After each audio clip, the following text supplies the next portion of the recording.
நவபஞ்சம ராஜயோகம் என்றால் என்ன? வேத ஜோதிடத்தில் 2 கிரகங்கள் ஒன்றுக்கொன்று 5ஆம் மற்றும் 9ஆம் இடங்களில் அமைந்தால் அதனை நவபஞ்சம யோகம் என்று அழைக்கின்றனர். இந்த அமைப்பு அறிவு, அதிர்ஷ்டம், தொழில் வளர்ச்சி, புதிய வாய்ப்புகள் மற்றும் வாழ்க்கை முன்னேற்றத்தை குறிக்கும் யோகமாக கருதப்படுகிறது. இந்த யோகம் அனைத்து ராசிகளையும் ஒரு அளவுக்கு பாதித்தாலும், குறிப்பாக சிம்மம், துலாம், மகரம் மற்றும் கும்பம் ஆகிய 4 ராசிக்காரர்களுக்கு அதிக பலன்களை வழங்கும் என ஜோதிடர்கள் கருதுகின்றனர். இதுல எந்த ராசிக்குன்னு பாப்போமா? சிம்மம்.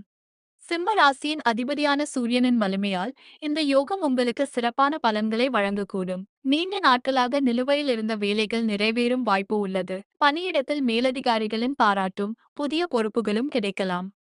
பதவி உயர்வு அல்லது சம்பள உயர்வுக்காக காத்திருப்பவர்களுக்கு சாதகமான சூழல் உருவாகலாம்.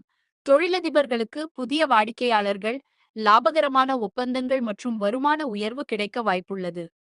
குடும்பத்தில் மதிப்பும் மரியாதையும் அதிகரிக்கலாம். காதல் உறவுகள் வலுப்பெறுவதுடன் திருமணமாகாதவர்களுக்கு நல்ல வரன் அமையும் வாய்ப்பும் உள்ளது. மாணவர்கள் போட்டித் தேர்வுகளில் முன்னேற்றம் காணலாம்.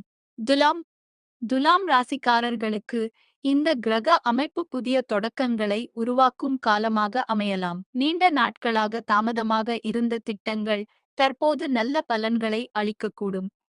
வேலை மாற்றம் விரும்புபவர்களுக்கு புதிய வாய்ப்புகள் கிடைக்கலாம். குறிப்பாக ஊடகம், விற்பனை, தகவல் தொடர்பு, மார்க்கெட்டிங் மற்றும் படைப்புத் துறைகளில் இருப்பவர்களுக்கு முன்னேற்றம் அதிகமாக இருக்கும். பொருளாதார நிலை சீரடையும். நிலுவைத் தொகைகள் வசூலாகும் வாய்ப்பு இருப்பதுடன் சேமிப்பும் அதிகரிக்கலாம். குடும்ப உறவுகள் மேம்படும். மாணவர்கள் புதிய திறன்களை கற்றுக்கொண்டு கல்வியில் சாதிக்கக்கூடிய காலமாக இது அமையும். மகரம் மகர ராசியின் அதிபதி சனி என்பதால் இந்த யோகம் அதிக நன்மைகளை வழங்கும் வாய்ப்பு உள்ளது. நீண்ட காலமாக செய்த உழைப்பு தற்போது அங்கீகாரம் கிடைக்கலாம். பணியிடத்தில் பதவி உயர்வு, முக்கிய பொறுப்பு அல்லது பெரிய திட்டங்களில் இடம்பெறும் வாய்ப்பு உருவாகலாம். அரசு தொடர்பான பணிகளிலும் சாதகமான முன்னேற்றம் காணப்படலாம்.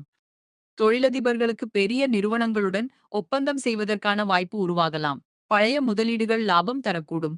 குடும்பத்தில் ஒற்றுமை அதிகரிக்கும். மாணவர்கள் போட்டித் தேர்வுகள் மற்றும் நேர்காணல்களில் வெற்றி பெறும் வாய்ப்பு உள்ளது.